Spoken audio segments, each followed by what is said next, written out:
Good evening, and by introducing our panel member, the invited speaker of this webinar. He is Dr. Loshaka Pereira. He's a senior lecturer attached to the Transportation Engineering Division of the Department of Civil Engineering, University of Moratuwa. He completed his PhD from University of Melbourne, Australia. Prior to that, he had completed his master's from Kansas State University in USA, where he worked on research related to road safety. And he's also a chartered engineer of Institute of Engineers Sri Lanka, and he's also a chartered member of CILT. And Dr. Loshaka has extensive experience in road safety sector, where he has engaged in several projects on road safety audits funded by World Bank and ADB. So today he's going to cover an important aspect of road safety, that is road safety audits in which we need to do to ensure our roadway networks are in accordance with the safety standards. Without taking much more time, I will now hand it over to Dr. Loshaka Pereira to commence the session. Thank you very much.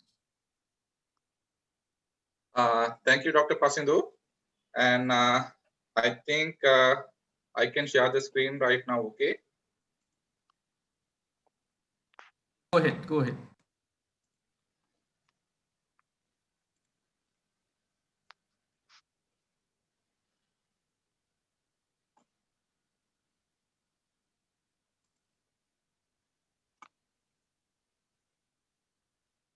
Okay, can you all see? Yes, we can see and hear you. Okay, thank you very much. Okay, thank you very much. And I'm Dr. Loshaka Pereira, as introduced by Dr. Pasindu. And today I'll be talking about the road safety audit for safer roads under the web series on road safety organized by the Chartered Institute of Logistics and Transport of Sri Lanka. And let me start my presentation with showing you the objectives. Excuse me, Dr. Pasindu. Yes, yeah. I think this when people are admitting to the meeting, I'm just getting notifications. That is because you're a co-host. Let me sort it out. Right, you can go ahead. I'll sort it out. Okay, thank you very much. Sorry about that. Okay, so let me start the presentation by telling you what we're going to really do today. And this is my plan for the today's presentation. And I'm intended to cover actually trying to find answers to these questions in my presentation, so you can find answers. Actually, when it comes to road safety, there's more technical part involved in it, and I'm not really going to talk much about the technical aspects of the road safety in this presentation, because I can see the audience is we have a mix of audience, with engineers as well as non-engineers. So I'm just trying to go with the plain, like a non-engineering concept, try to explain why road safety audits are important and how we can make safer roads with the road safety audits. So I have 5 questions listed up, trying to find answers in my presentation. So first one is, what is a road safety audit? For those who are really do not know what is a road safety audit, I'll try to give an explanation, and those who have some idea can verify whether what you know is the right thing as the road safety audit. Then next question is, why do we need audit? And then how do we do an audit? And when and where? Those are the questions that we need to find answers.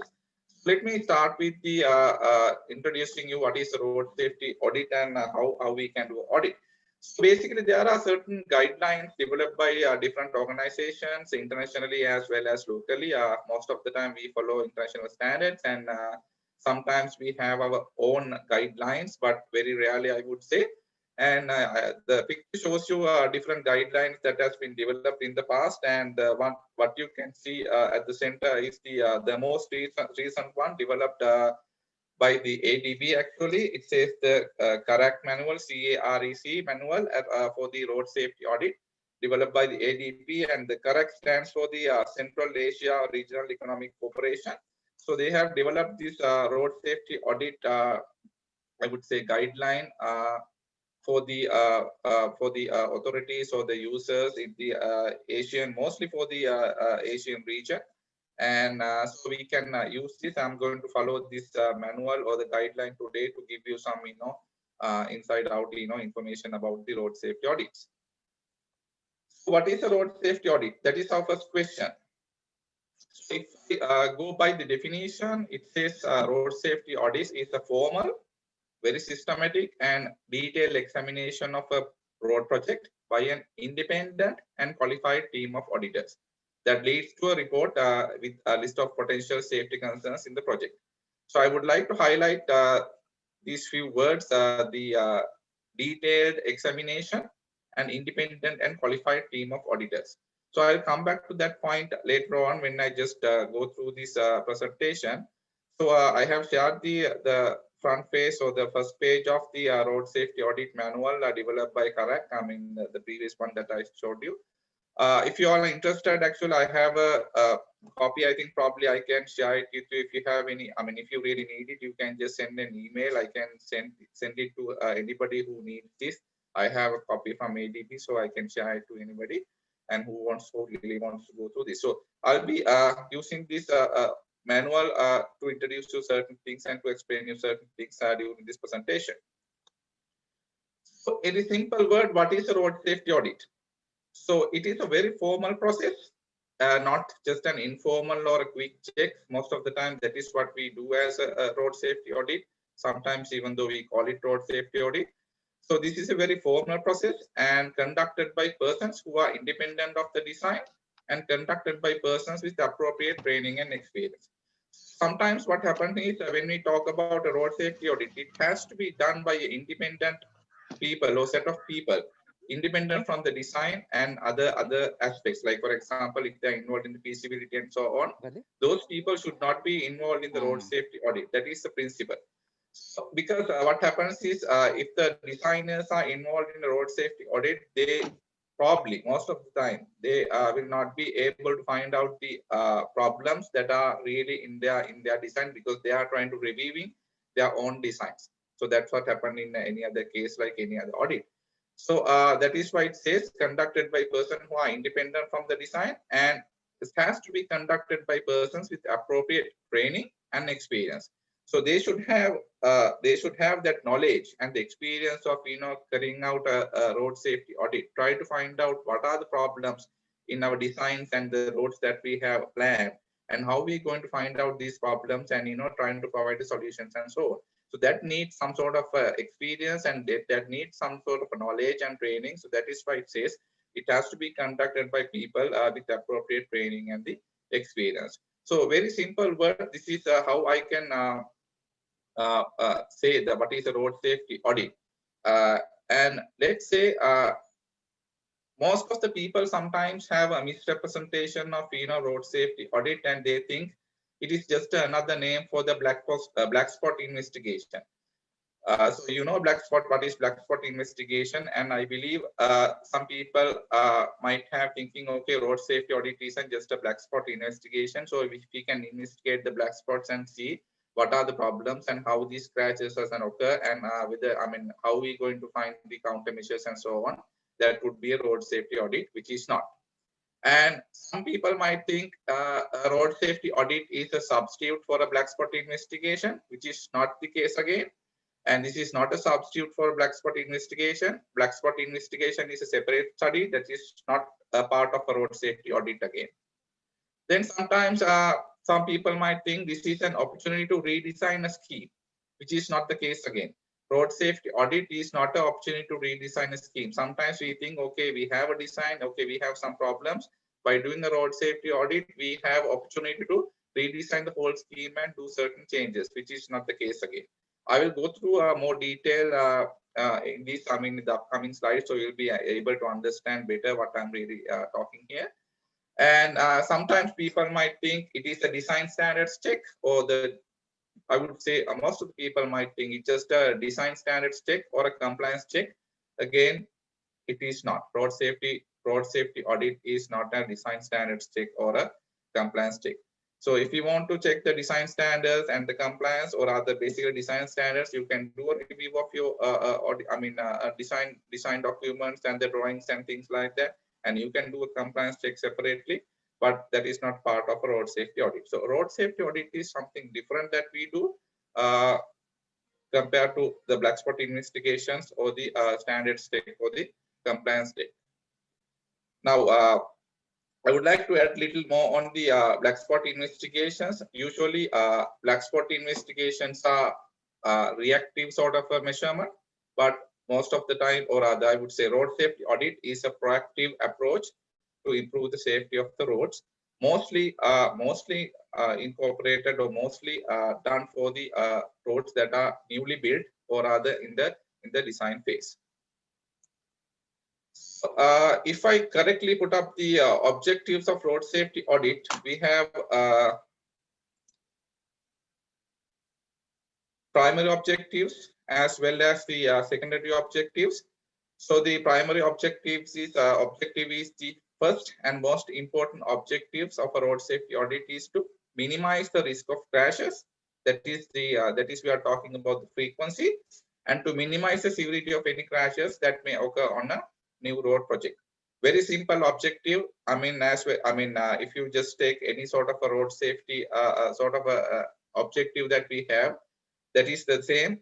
Try to minimize the frequency of the crashes and try to minimize the severity of the crashes if it happens, because accidents do happen sometimes due to many reasons. So as a result, sometimes it's very difficult for us or engineers or the auditors or any authority to avoid certain mistakes and errors. And as a result, if a crash do happen, and how we can minimize the severity of crashes is the second part of the objective. So first part of the objective is to minimize the risk of crashes. That means the frequency of crashes are happening, or rather the chance of crashes are taking place. And the second part is if a crash happens, how are we going to minimize the severity? Secondary objectives more or less goes aligned with the primary objective. I just quickly go through. So it just says minimize the risk of crashes occurring on adjacent roads. So we are not really focusing on the road that we are in concern, but at the same time we need to look at the crashes that are happening or the risks that are available in the adjacent roads as well. So it is just not limited to the road in concern. We have to cover the to be honest, the whole little area or rather the smaller network. Then they're recognizing the importance of safety in road design so that the needs and perception of road users are met. And you can look at the how this is another way of reducing the long-term cost of a new road project, because unsafe designs can lead to crashes, and the crashes impose a huge cost on communities. So they can be difficult and expensive to correct later. So these things happen often, and that's why road safety are there in order to correct these long-term costs. Try to cut them down at the very beginning or at the very initial stages, and make sure our roads are safer. Then this will improve the awareness of road safety, safe road engineering principles by all involved in the process of planning, design, construction, and maintenance of roads. And this can be used as another advanced the awareness providing safe road schemes for non-motorized as well as motorized road users. That's another concept that we are looking at. Sometimes our roads are mostly focused, or other designers are mostly focused on motorized users, but we need to look at the non-motorized users at the same time as well. Secondary objectives, I would say, go in par with the primary objective. So our main objective of the road safety audit is to minimize the number of crashes as well as to minimize the severity of any crashes if that happens. So that covers the what concept or the question on what, and I think you can give a good answer on that. So next question is, why do we need a road safety audit? So if I give you, or if I explain this to you with a couple of examples, you can see the slide shown here, it shows a barrier design and how it has been installed in the real site. So if I tell you why, the road safety audits try to make sure the unsafe features are not introduced. So if you look at this barricade design, it is not a safe design. I'll tell you why, or I'll show you why in the next slide. So road safety audit applies practical safety experience at the design stage of a project to ensure these things are not really there on site. You can see the consequences of this, the poorly designed and installed barricade. These photographs are taken not from Sri Lanka, actually, from somewhere abroad. And you can see what has really happened. So at the beginning, or rather the starting point of the barricade was not properly designed. As a result, this vehicle was ran off on the road, and at the very beginning of this barricade, the vehicle went through this barricade. So you can see how it has ended up and what sort of damage it has caused as a result of these road safety barriers that we have provided in order to, or rather with the intention of improving road safety. Ultimately, it has gone wrong and it has created a worse situation than without road safety barriers in this particular road. So we do not want to happen these things over and over again, and we have to make sure whatever we do, whatever we install and things that are put in the road to make sure the safety is guaranteed. We have to make sure it's the best. So this gives you more idea, what we should not do. And so this is the correct way of, installing a road barricade. And so our intention is here to safe features are introduced properly into the road system, and this assurance will be given by the road safety audit. So road safety audit applies practical safety experience at the design stages of a project to ensure safe features are introduced, not unsafe features. So that is our objective. And if you look at black spot investigations, look at what it looks at what did go wrong, why it went wrong, and suggests way to reduce the risk of it from going wrong in the future. So that is what black spot investigation is about. It's as I said before, it's not a not a proactive measure, it's a reactive measure. We are giving a reaction to certain action. So based on the accidents already happened. So there are many accidents that might happen. Already people have died, already people have injured, and we just try to gather these data and try to analyze. That is what the black spot investigation means. And then we try to find out, okay, how these crashes are happened, what happened and what went wrong and so on, and then try to find out the countermeasures or the how to improve these things in the future. That is the part of the black spot investigation. So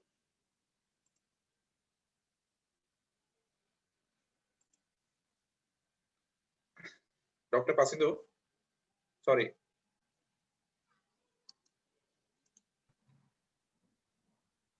I think the annotations, I will try Yeah, to read. could you please, could you please disable that option, please? Yeah, I will get that. You can remove it for now. Yeah, sure. Okay. Sorry about that.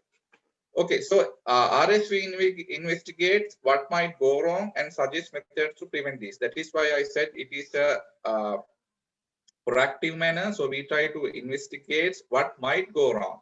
So this is before the accidents are taking place. So that's why we are, reactive and proactive, and we try to save a lot of things, save a lot of, I would say, lives in the very, very basic level.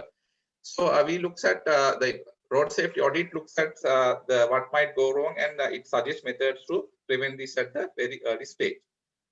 So it comes with a very basic principle: prevention is better than cure, and basically all and new and reconstructed roads should be safe as possible. And the most important factor, I would say, is the road users are not perfect. That is what we have to keep in our mind. Whatever we do, whatever the roads that we develop, we might follow different standards and so on. But we have to keep that in mind. Our road users are not really perfect. So if I tell you more about that, I have shown the accident factors in this slide for you to understand the behavior or rather the user. I think how users can contribute to different crashes or other different aspects of accident factors. So mainly human factor is the major contributor. You can see it's about 95%. Then we have the vehicle factor about 8%, and the road and environment factors contribute about 28% in general. So, but if you look at more closely, human factors are the dominant, representation, because vehicle factors about 8% and road and environment factors is about 28%. And if you look at individual contribution, human factors are quite, high. With purely human factors are about 65%, purely vehicle factors are about 2.5%, very less number, and purely road and environment factors are about another 2.5. And there are very common factors, but human factors contribute more to accidents in our day-to-day lives. So we have to make sure what sort of human behaviors can be corrected, or can be assured in this road safety audit and so on. So the whole intention of showing this slide is to give you an inside idea about what human factors or rather how different users can contribute to the crashes. So we have to cover all these motorized, non-motorized, and all users involved in the roads from a road safety audit. So the next question is, how do we do a road safety audit? I would say this is a bit of a, engineering involvement is also there. And there are certain steps actually set up in the guidelines. Now I'm referring to the guideline that I showed you before, the correct guideline. So it clearly says what are the steps in a road safety audit. So I have taken this picture from the guideline, correct guideline itself. So we have basically 9 options, and it says what are the steps and who are the responsible persons as well. So first is decide, then we have to select an audit team, then we go for the pre-audit communication, then the desktop audit, and then we inspect site, and then we go for the audit report, then we have the post communication or other post audit communication, then respond to the report and the implementation part. If I go one by one with some examples, we can see, before the audit starts, we can do a closely review the drawings that has been given to us when a road project goes on. We can see what are the problems there are in the drawings at the designing stage, and try to find out what problems can go wrong, or rather what things may go wrong once it's constructed. And now I'm trying to share some real photographs that we have taken some time back. This is again was an ADB funded project that we carried out in Go Road rehabilitation to improve the road safety and things like that. So we have carried out the road safety audit for the Go Road section. And I have taken few photographs to highlight few factors. And if you look at the first photograph on the left corner, the Egudoviana, it shows a photograph at Egudoviana. And mind you, now this audit was carried out as a real road investigation sort of a thing, not a new road. So as a result, actually, we already had the accident data in our hands. So we have done an analysis on the accident data, and we have found out, okay, what are the locations that might or that may have bigger problems. Then we try to find out, okay, how we going to fix these things, what sort of road safety issues we have apart from the general audit. So I have taken pictures that just to explain you. Now in Egudoviana area, the most of the crashes are happening most of the time evening times and the dawn time. and people are really crossing the road, here and there, and there were very limited pedestrian crossings, but they are not really using it, and that was the main issue in this section. So as a result, we recommended, uh, the fence at the center median. Now it has been there. Now it's been installed and it's working really fine. And that was one of the major concerns. And on top of that, you can see the concrete light posts on the right hand and left hand sides, are very close to the road, very close to the edge of the pavement, just at the end of the pedestrian walkways. So that may have again created a lot of problems as well. If there's a runoff vehicle, it might go and hit this concrete pillar, and the severity would be very, very high as a result of these concrete pillars, or rather hitting these concrete pillars. So next photographs are showing you a situation at Ravatavatta. Again, you can see at the center median, there are, reasonably, I would say, big trees at the center median, which obstructs the view of the, or other side of line of the drivers and pedestrians as well. And as a result, this location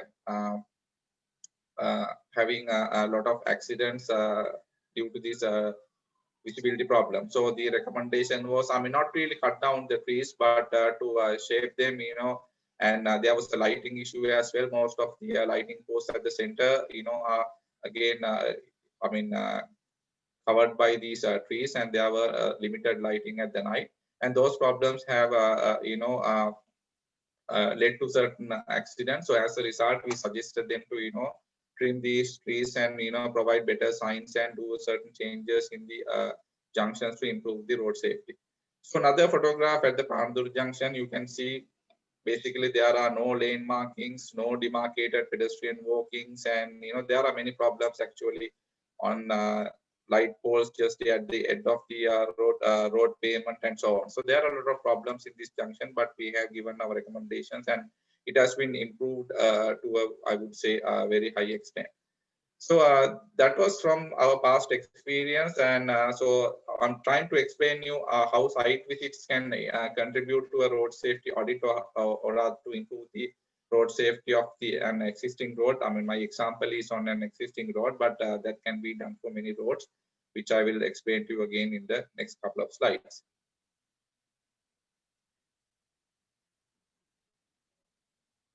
So when you are doing the road safety audit, we can use checklists to find out what are the problems that we need to really look for, rather just trying to find out something randomly.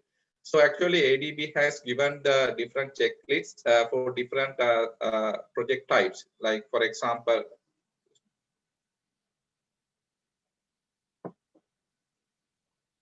at the checklist to be used at the feasibility stage, checklist to be used at the preliminary design stage, checklist to be used at the detailed design stage, and so on.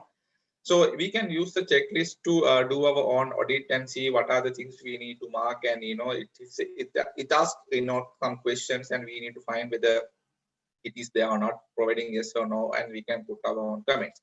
So that would lead to goes to the report at the end of the day, and this is how we can easily carry out our road safety audit. But when it comes to the Sri Lankan context, sometimes these checklists may not be really, or rather 100% applicable to our Sri Lankan context.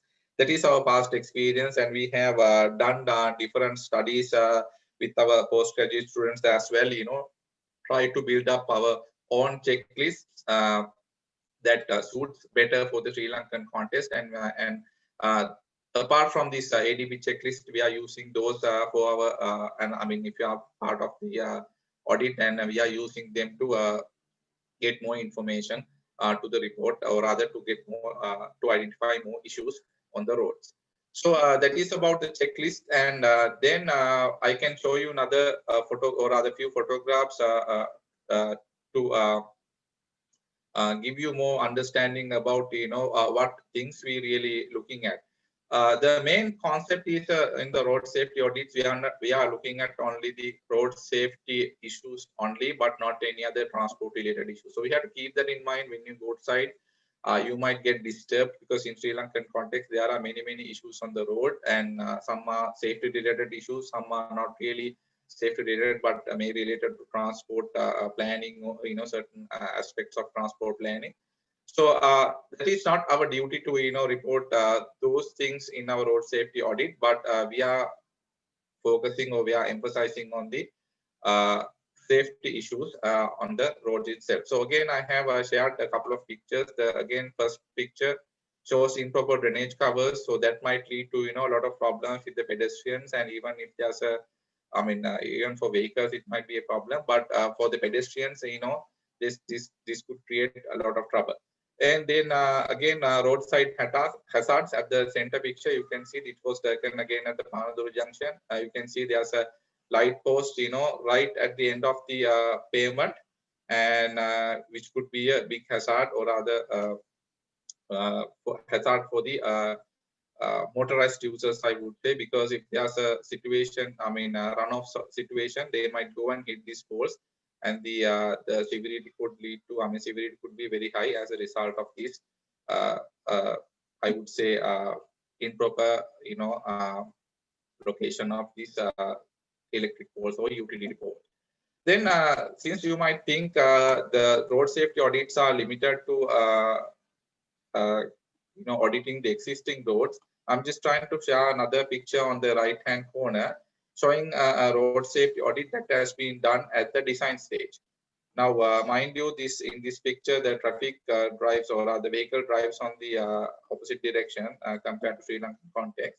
So in this situation, the pedestrian crossing need to be shifted after the bus stop. The pedestrian crossing is just above the bus stop, which might lead to problem, because people start crossing, in front of the bus, and they might not see the road clearly. At the same time, so the vehicle coming from behind, they might not see the pedestrians are crossing, and as a result, that could lead to a lot of, I would say, problems, or rather, there could be crashes taking place as a result of this improper design.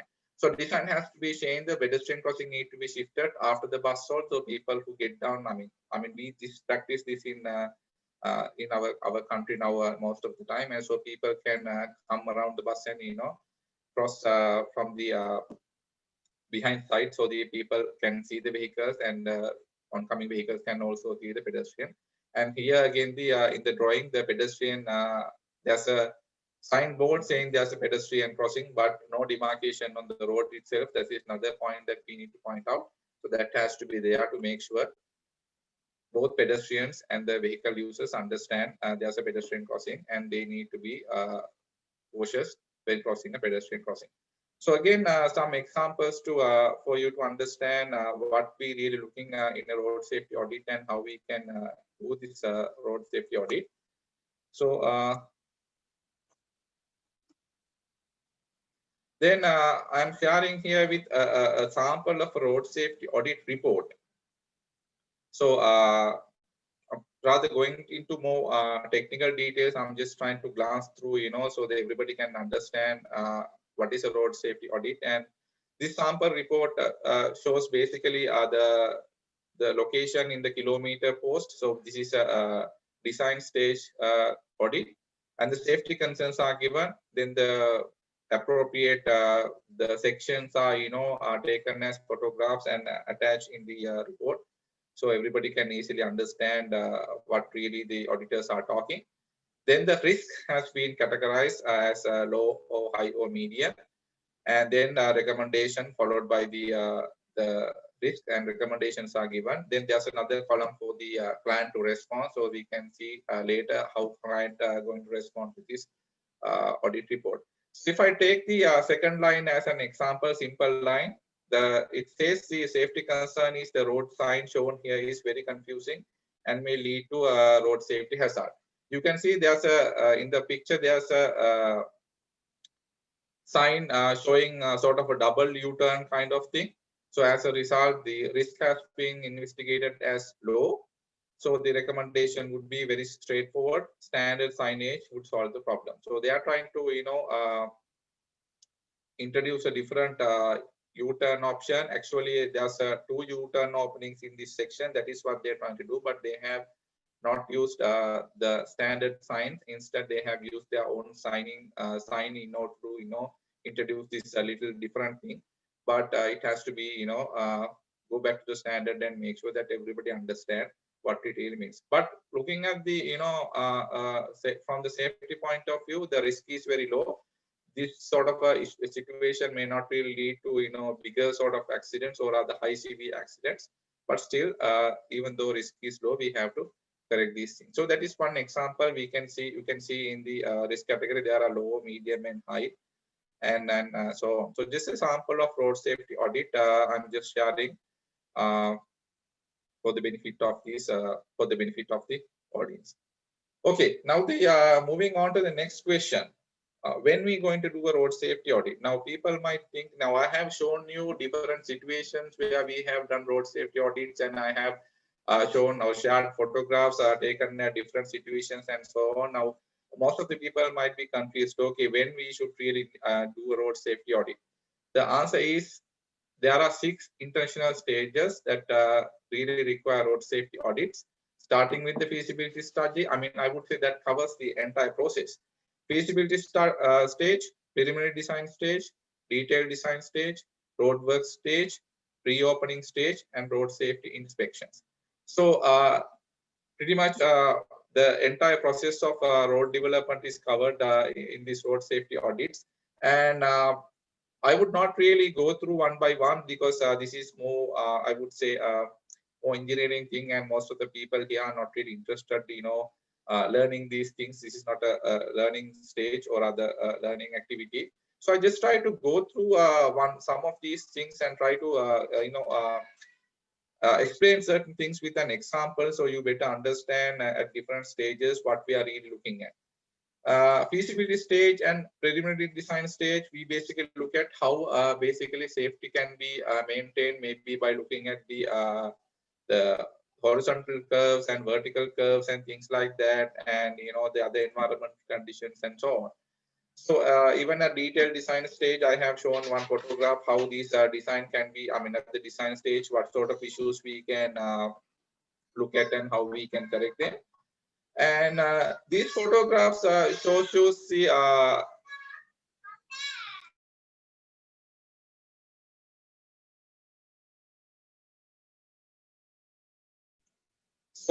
this couple of photographs shows you problems that have encountered at a work site. So the first photograph shows you there's a construction work going on, but the signing is very close to the construction site, and there is not enough advanced warning. So as a result, any vehicle, I mean, that might see the road sign at the last minute would not be able to stop, I would say, comfortably, and they might ran into these construction site that might create problems. So these are, I mean, very, very simple, I would say, problem that we might see in our day-to-day life. If you in fact look at the Sri Lankan context, a lot of roadwork sites has these problems. No advanced warning signs are given, and advanced or other signs are posted just at the beginning of the construction site, which is not really sufficient enough. Sometimes at night times there are no lighting, there is no proper demarcation, and most of the cases, most of the time, vehicles have run into this work sites. Not only vehicles, on the other hand, sometimes the facilities are not really given for the pedestrians, and pedestrians have gone to very unsafe situations and very unpleasant conditions. So that has happened in the past, and is still happening, and this is related to the work zones. And if you look at the second picture, the skid marks tell you the risk of it. So this has happened really, the road has to, there's a construction site going on, and as a result, the vehicle has to, detour, make a left turn and go into the different direction. But the warning signs, there are no advanced warning sign. All of a sudden it says, turn to left, which is not sufficient enough. And you can imagine the situation, this kind of situation at the night time. So how bad it could be. But fortunately, there are no other, major issues. I mean, there are no, bigger threat to the safety of vehicles. No pillars or things like that. No fixed hazards or anything like that. That might reduce the severity, but still there are, big problems. So likewise, these are the things that we are looking at in a construction site, or rather at the construction phase. how to improve the road safety. And the next photographs, or the next couple of photographs, I have taken from the Phil Jordan's presentation, one of the ADB consultant actually, and he has shared these photographs, and this shows the couple of situations in Melbourne at the one end, the Melbourne on the left hand side at the pre-opening audit, or rather at the pre-opening stage. So you can see this intersection is well designed, I would say, and all the signal lights and light poles and utility poles are in place, and it's about to open, but still with the audit we can find out a lot of problems. So first thing, poles are too close to the road. If you look at the far end, the electrical poles are just at the end of the pavement, which is not really acceptable, because any runoff vehicle might hit into these poles, and that might create the that might increase the severity level. It is not a really good idea. Then poles in footpath, even you can see these certain poles are there in the footpath, obstructing the pedestrian movement, which is again not acceptable. Then there are some issues with the crash barriers, as I said before, not well designed. And there are certain geometric issues as well, when you look at the geometric levels of this intersection. And mind you, this intersection is not only vehicles, at the center you can see there's a gray color strip which is shared by the tram. So tram might go at the center as well. So that is not safe. There are different, I would say, modes of transport involved in this intersection. So you have to make sure all the users, there will be pedestrians, there will be passengers, and there will be road users, and there will be non-motorized users, bicycle users. There will be multiple users using this intersection. So we have to make sure all these users are safe at this intersection. Then there are certain incorrect signs also found in this location at the pre-opening audit. So on the right-hand side, again showing a highway, and there's a bridge actually, and unfortunately you can see how bad the pavement or the pedestrian walkway was constructed on the bridge section. It was raised, and that could lead to many problems. If the vehicle goes and hit this one, that might go over the concrete barricade, and because vehicles are running at very high speeds, and you can see even the connection of the steel barricades with the concrete barricade is very poor. And so these are the basic issues that we might be able to find at the pre-opening stage. These are just examples, and you might find hundreds and many problems like this if you do a real audit. So this shows again recently opened highway extension from Mathura and beyond. And so my question is, how many, or rather whether we have done a proper road safety audit at the let's forget about the design and feasibility stages or the pre-design stage right now, but this was open very recently. Whether we have done a pre-opening rather safety or road safety audit at the pre-opening stage, actually I do not know, but I'm just trying to it's time to think about that. And because you can see what sort of problems that we might be able to find by doing a road safety audit, and how it can help to reduce the severity as well as the frequency of the crashes. So just showing this photograph to remind you what we are really doing in this in Sri Lanka. So with this, I would like to move on to the next question, which is where are we going to do a road safety audit? So we might list down the projects that might do a road safety audit. We might say big road projects, or is it small road projects, or do we need to do an audit for urban projects and rural projects, or is it for the traffic management schemes, or is it for the pedestrian projects, or is it for the road works? The answer is any work that interacts with the road need to do a road safety audit.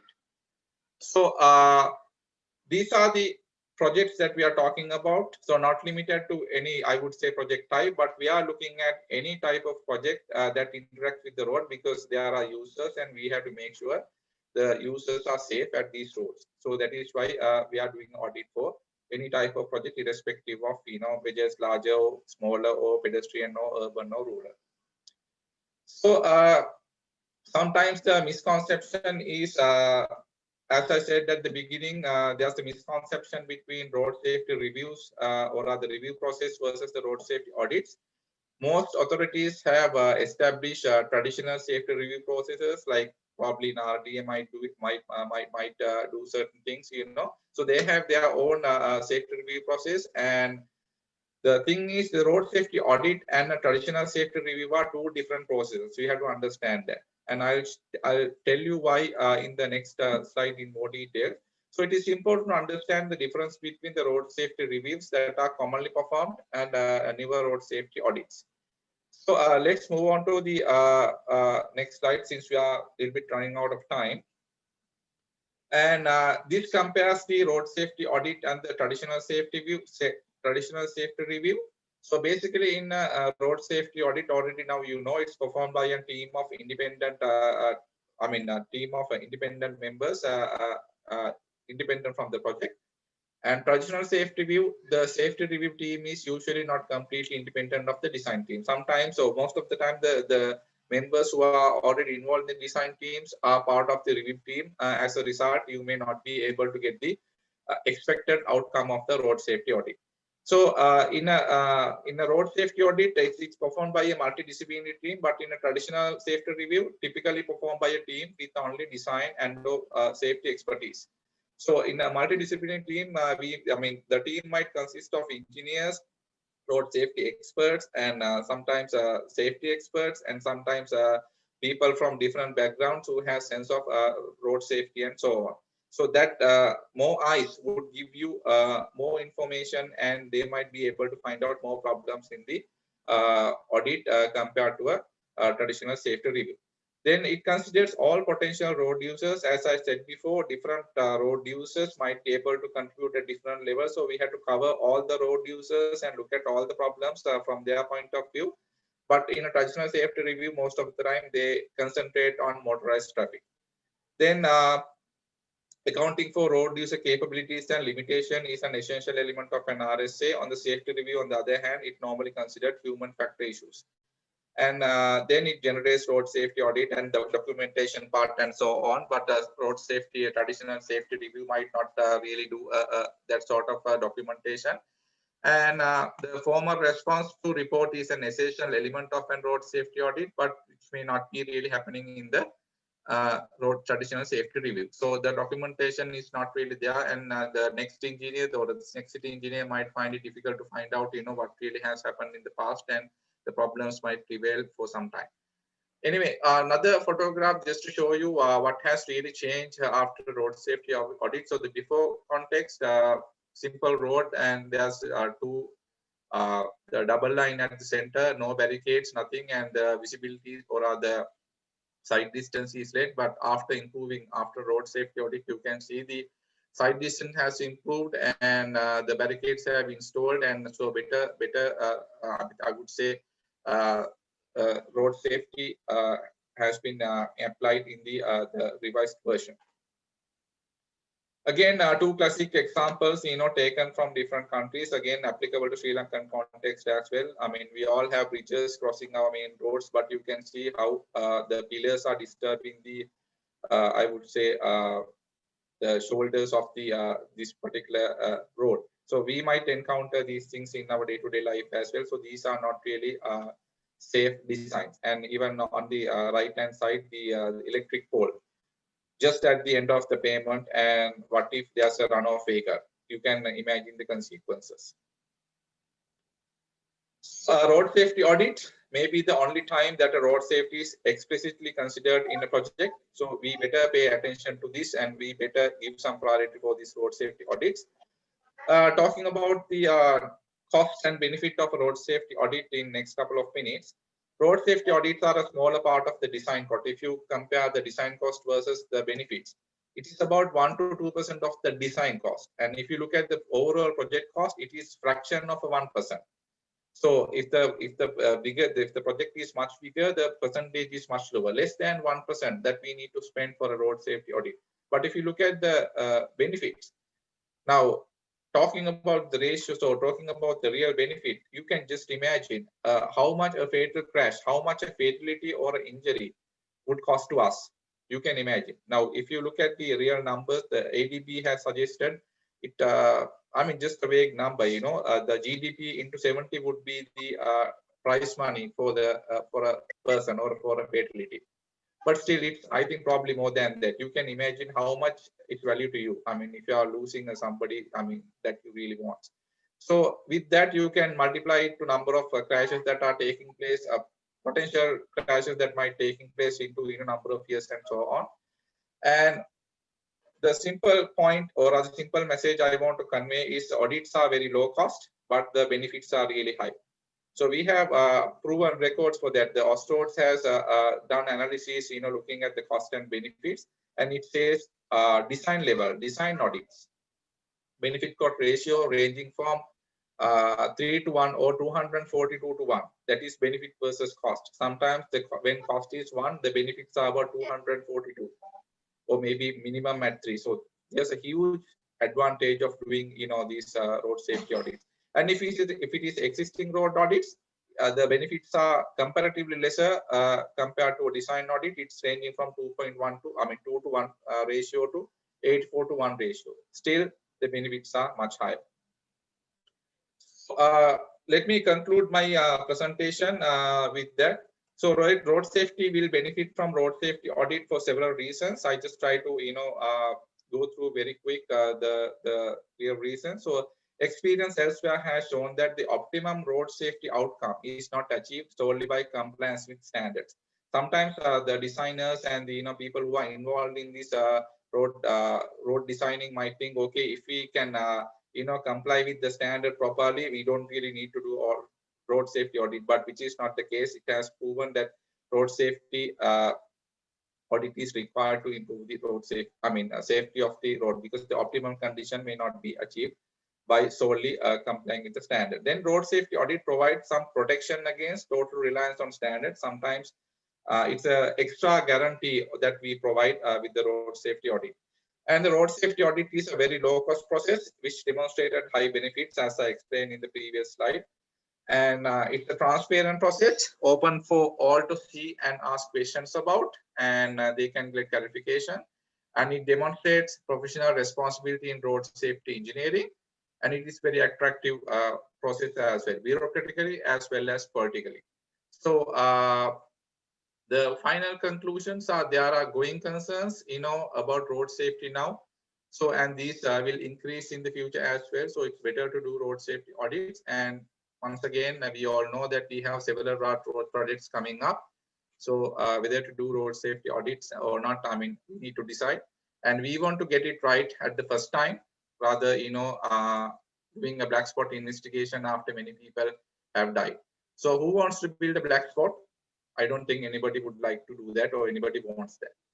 So one last case, what is our RSA policy? Whether we have a road safety audit policy, what projects are to be audited in Sri Lanka, and the suggestion was given by the ADB or the CARAC report. So it says all road projects will be road safety audited at the following stages according to the class of road. So we are looking at the class of the road in accordance with the procedures contained in the CARAC road safety audit manual.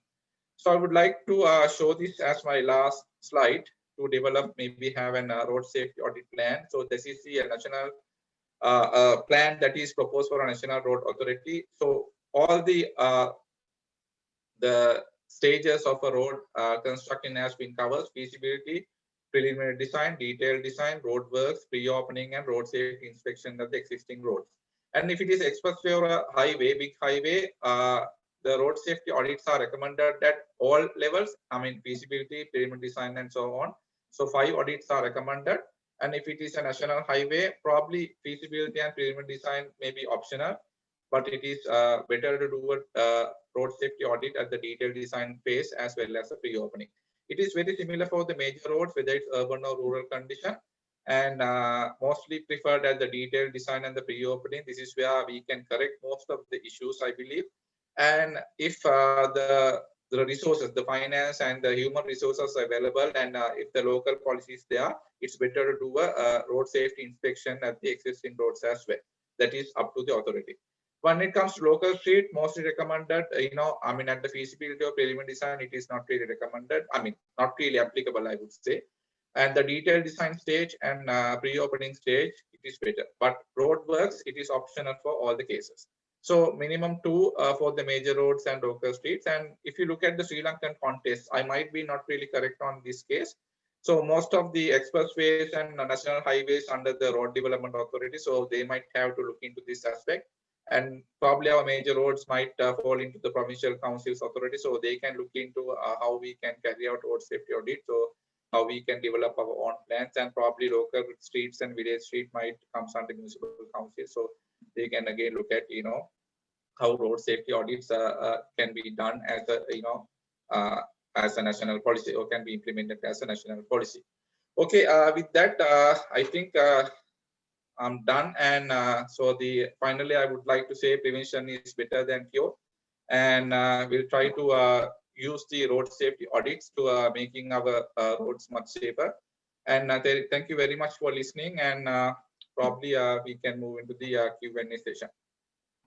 Over to you, Dr. Pasindu. Yeah, thank you, Dr. Loshekar, for that very informative session on all aspects of relating to road safety. Just to begin with, we have a couple of questions that were typed into the forum. So I will start off with those questions till others can gather their thoughts. So first question is from Mr. Chadasari Lienage. Now his question is basically on RDA, especially on the local roads. They have resurfaced the local roads with asphalt without any significant improvements to the geometry. So he's asking, what is your view on that? How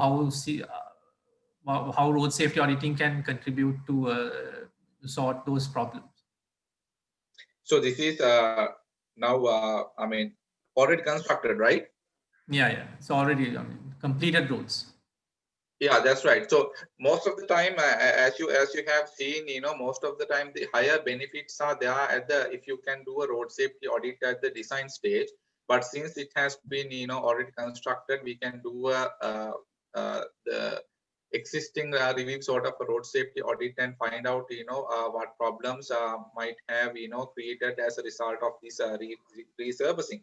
Because now with the resurfacing, probably my understanding is the speeds might go up and the side distance are remaining the same, so that might have led to problem, because original designs are based on a certain design speed which is lower than what we are really expecting right now. So probably there are situations where, or rather we can encounter situations where the speeds are high but the design doesn't really support that speed sort of a speed.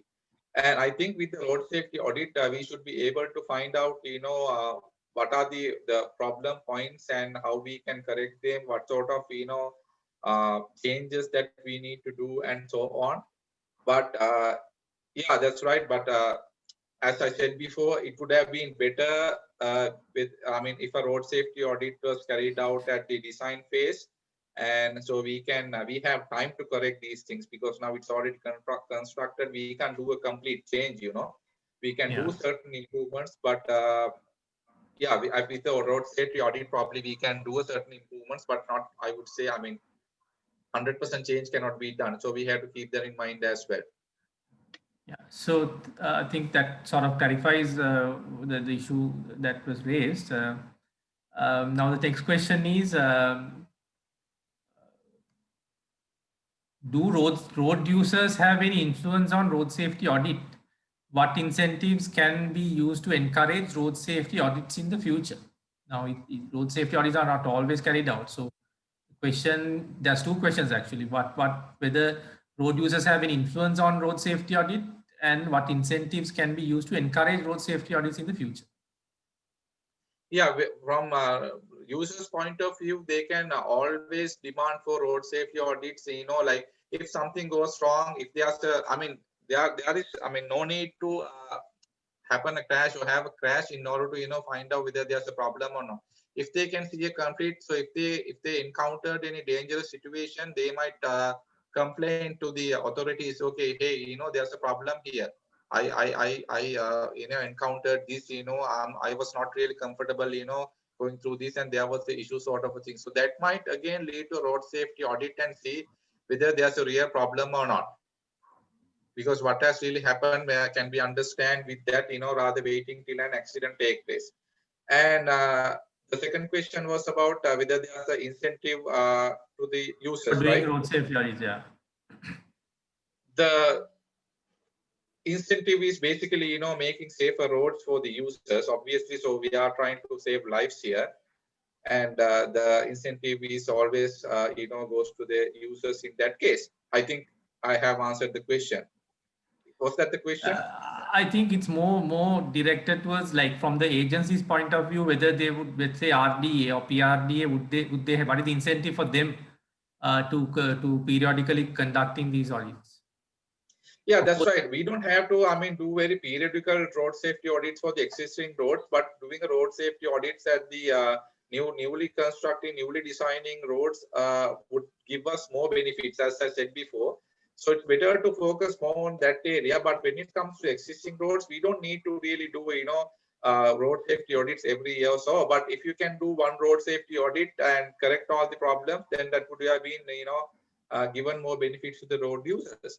But given the fact that they have a lot of roads that have a lot of issues, the let's say RDO, PRDA can, select certain sections that they might feel, there are problems, and they can carry out road safety audits and, find out what problems are there. Then later we can correct them. Because I think our resources are not really sufficient to do road safety audits for all the existing roads. Two more questions. The first one is, how about post-construction safety audit of any projects? That is very essential for checking if the safety audit expectation has been met as a whole. I think you're talking about pre-opening stage? Post-construction. I think if Dr. Tissa is online, maybe he can clarify. I think pre-opening, he should be pre-opening. Yeah, that's right. Post-construction, I think he's referring to, just opened, sort of a thing. Yeah. So better to carry out actually pre-opening road safety audit. I have shown some pictures as well, what could possibly go wrong. There could be many issues like that in a road, just about to open up, but still there are problems. But with the road safety audit, we'll be able to find out those problems. Otherwise, we have to learn this in the hard way after accidents happens, so we don't want that to happen in a newly constructed road. So it's better to do a road safety audit at the pre-opening stage and try to find out all the problems. At least 99.9 problems are, found out and corrected. So the roads, the road is much more safer for all type of road users. Actually, Dr. Laushika, this is Tisarigi here. I was meant this post-evaluation, actually a post-construction, that after opening the road construction, there may be, as you have shown some of the pictures even in the Southern Expressway from Mathura to Hambantota section, the situation like after construction, there might be a lot of remaining issues. So to correct that one, we are generally carrying out safety audit after opening of the such projects. That's a question regarding. Yeah, that's right. That's right. I think I have given a good answer to that. That's right. Just about to open, that's called pre-opening stage. We are about to open at that stage if we can do a road safety audit. Yeah, I have shown a picture at the Melbourne, comparatively, they maintained, good standards compared to us, but still they made a lot of mistakes in that particular intersection in the city of Melbourne. So likewise, things can go wrong with anybody, and so it's better to do a road safety audit at this stage, just about the, just before opening up the project or the road for the users. And if we can find out the problems and correct them, that would be much better, I think. Okay, thank you. We can take a couple of more questions. In Sri Lankan context, most of the road patches are repaired, filling with tar, but that caused to make some dangerous bumps for vehicles. So this is on road maintenance. How some of the maintenance work will add on to the safety problem, will create a hazard actually, basically, like an improper road hump or something like that. So how can guidelines be set about to mitigate such issues? So that's the Yeah, that's right. That's a good question. Actually, that's what I said. If you just follow the guidelines provided by international, I would say bodies like ADB and so on, these minor, I mean, not really minor from the safety point of view, but looking at the type, this type of problems may not be really looked in these checklists. So that's why I said we need to develop our own checklist in order to cover the Sri Lankan context or the problems that are really unique to Sri Lankan situation or context, and we need to come up with solutions. We need to find out those problems first and come up with the solutions. That's why we said we have developed our own, guidelines sometimes in order to carry out road safety audits more effectively. And I pretty much assume that the government organizations like RDA and PRD might also have their own checklist, and apart from the international checklists that are given by the ADB and so on. So these the checklist, the local level developed checklist definitely will cover these aspects and look at what severity level, what could be happen as a result of these I would say improper maintenance and so on. So that can be highlighted in the road safety audit, and the corrective measures can be taken afterwards. There's a couple of more questions. I'll just summarize basically what were the common themes. Again, the question on coordinating between the utility agencies where they do the excavation after perhaps a resurfacing project, maybe water board or electricity board. And then that alone leaves a safety hazard for the road users, especially motorcyclists, etc. So the question is on, is there international practices on developing a framework to better coordinate between these agencies when they're carrying out works with respect to road safety issues?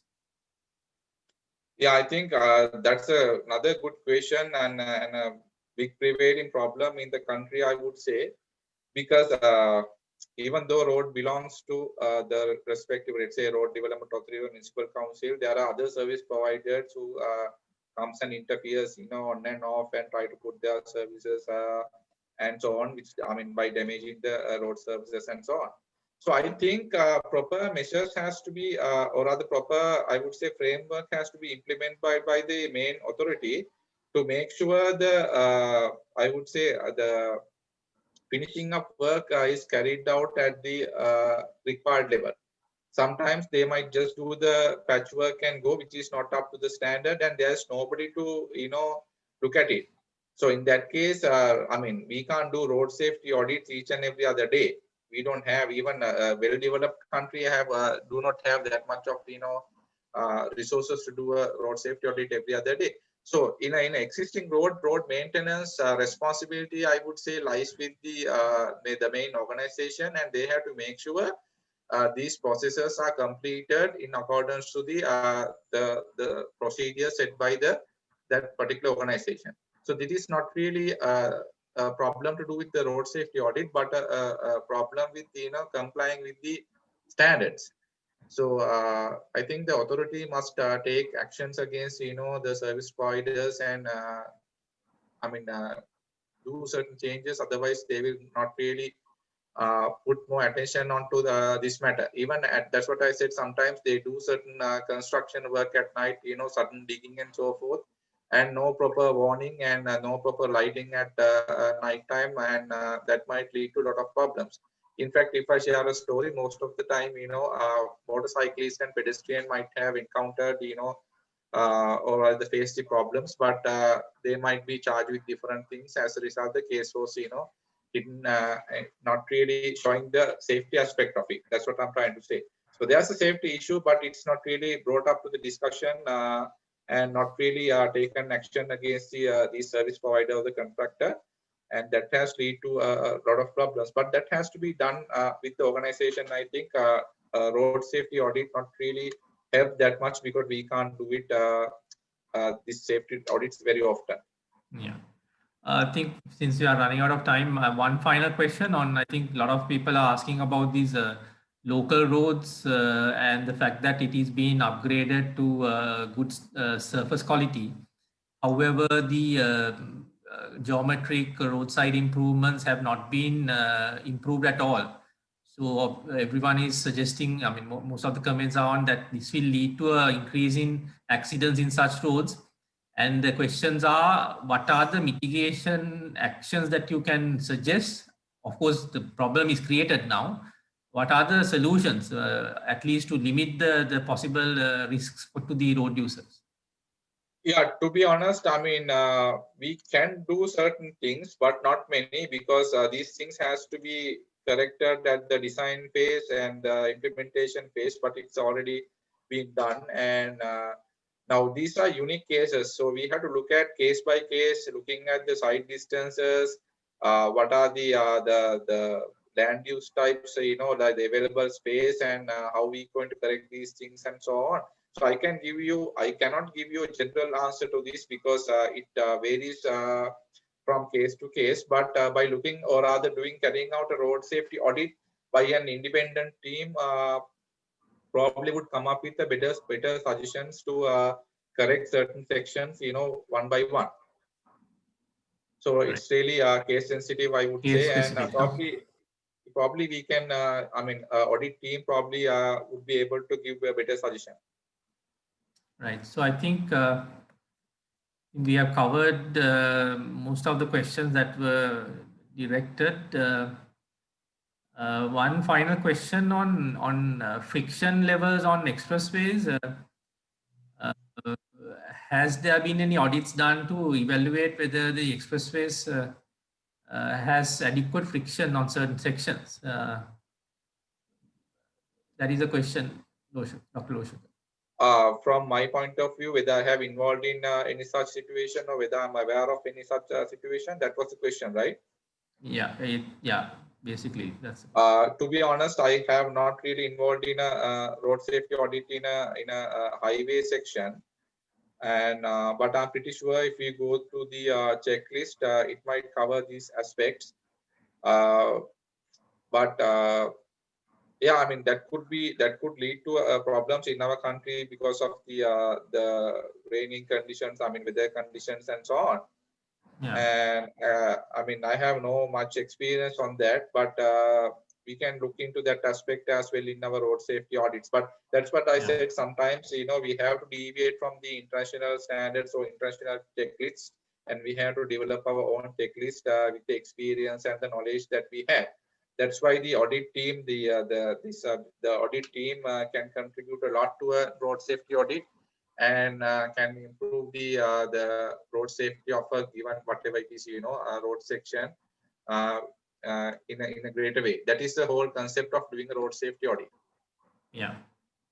So I guess also that will come under the expressway maintenance, measuring the friction. So that should probably cover it. I think we've got some very good questions, and I thank the audience to give it for the very insightful questions that cover all aspects of the presentation, basically. So that made the session very useful for everyone.